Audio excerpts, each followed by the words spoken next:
안녕하세요. 글로벌TV 신랑학교입니다. 얼마 전에 하노이로 입국하면서 옆에 있던 분과 이야기를 나눈 적이 있습니다. 코로나 시작 시점에 업체 계약을 했고 여의치 않아 진행을 못하다가 이번에 기회가 되어서 결혼했는데 어느덧 47살이 되었다는 이야기를 하시더군요. 그래서 별로 드릴 만한 이야기는 없고 40대 후반의 국제결혼이 사실은 제일 어렵다는 이야기를 드리면서 국제결혼을 생각하신다면 제일 중요한 포인트가 첫 번째로 내가 마음에 드는 여성을 선택하시고 두 번째로 나에게 적극적인 여성을 선택하시라고 조언했습니다. 남성들은 대부분 소박한 욕구가 충족이 되면 결혼을 잘했다고 생각하는 경향이 있습니다. 보통 결혼하면 내가 원하는 시점에 잠자리에 적극적으로 응해주는 아내, 그리고 식사 잘 챙겨주고 내가 힘들 때 위로가 되어주는 아내, 대부분 사는 것 비슷한 것이 아닐까 합니다 하고 조언했습니다. 그리고 얼마 지나서 결혼을 했다는 이야기를 들었는데 이분은 하노이 4년제 정규대학 나오고 영어에 능통한 재원을 선택하셨다고 합니다. 제가 보기에도 현명한 판단을 하고 결혼하셨다는 생각이 듭니다. 일단 여성이 신랑을 아주 잘 챙깁니다. 그리고 처가 식구들 수준이 어느 정도 있는 편이고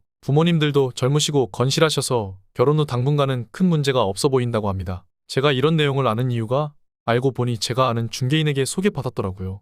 그래서 내용을 좀 들었는데 신랑분이 현명한 판단을 잘하신 것 같습니다. 이제 국제결혼하시는 분들의 상당수가 어느 정도 실리적인 선택을 합니다. 그리고 어제는 어떤 구독자님과 통화를 했었는데 마르고 성격 좋은 여자와 예쁘고 몸매 좋은 여자를 소개받고 둘 중에 한 명을 선택하는데 고민이 많았다고 합니다. 제가 이 말을 들으면서 착하고 이쁜 여자는 없다. 착한 여자가 있거나 이쁜 여자가 있다 하니 구독자님이 한참을 웃더라고요. 자신도 그렇게 생각해서 고민을 많이 했다고 합니다. 이건 두 가지를 모두 갖춘 여자가 없는 것이 아니라 사실 이런 여성은 대부분 국제결혼까지는 생각하지 않는다고 아내가 말했던 이야기를 구독자님에게 했던 것입니다. 상당수의 남성들이 착하고 이쁜 여성을 선호하지만 국제결혼이라는 특성 때문에 시작 시점부터 이미 벌어져 있는 정작 중요한 남녀 사이의 균형에 대해서는 소극적인 분들이 많습니다. 제가 베트남 살면서 많이 보고 듣는 이야기 중에서 이쁜 여성과 결혼을 했는데 결혼 이후 그렇게 만족도가 높진 않더라라는 이야기를 듣곤 합니다. 이쁘면 이쁜 값을 한다기보다는 자신을 꾸미고 가꾸는데 익숙한 여성은 아무래도 남편과 맞춰가면서 사는 것보다는 자신 위주로 사는 여성들이 많기 때문이 아닐까 합니다.